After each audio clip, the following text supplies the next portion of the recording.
আসসালামু আলাইকুম। উগান্ডা টিভির তারসিরা ভুয়া নিউজে আপনাদের স্বাগতম। প্রথমে বিস্তারিত, তারপরে শিরোনাম। পবিত্র রমজান মাসে শয়তান বন্দী থাকায় শয়তানের দায়িত্ব পালন করতেছেন কিছু মানবরূপী জানোয়াররা। জানা যায় শয়তানের অনুপস্থিতিতে নিখুঁতভাবে দায়িত্ব পালন করতেছেন তারা। দর্শক, বলছিলাম এক কাপল টিকটকার ডিজে অনেক চুদনার কথা। তার বউয়ের পিরিয়ড হয়, এইটাই সে আবার অনলাইনে কই। বিস্তারিত দেখুন গাঞ্জাখুরির রিপোর্ট। আমার কপাল কতটাই খারাপ, তাই না?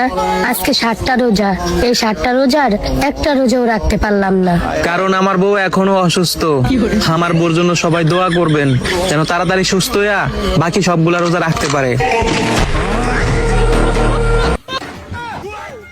দর্শক, ইসরায়েল থেকে আগত এক জানোয়ারের রিপোর্টে জানা যায় এই শালা তার বউকে দিয়ে আবাসিক হোটেলে ব্যবসা করালে তার বউয়ের মেন চ্যালেঞ্জের অতিরিক্ত লুট পড়ে যাওয়ায় 7 দিন যাবত অসুস্থতায় ভুগছেন এই খলিফা মার্কা ব্যবসায়ী।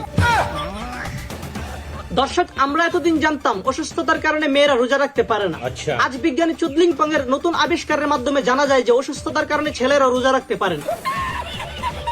আরো জানা যায় প্রতিবন্ধী ডিজে অনিকের নির্দিষ্ট না থাকলেও বউয়ের ব্যথা ভাগ করে নেওয়ার জন্য রোজা রাখতে পারে না এই চোদ নাই।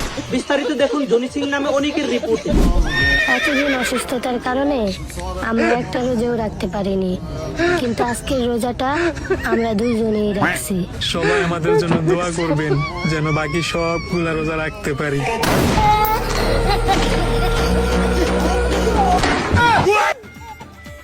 দর্শক, তার কপাল ভালো যে তার নিজের এলাকায় এই ভিডিওটা করছে। তবে এটা সত্য, তার এলাকার মানুষগুলো সব কাপুরুষ, নইলে তার মতন প্রতিবন্ধী কিভাবে রোজা নিয়ে মজা করার সাহস পায়।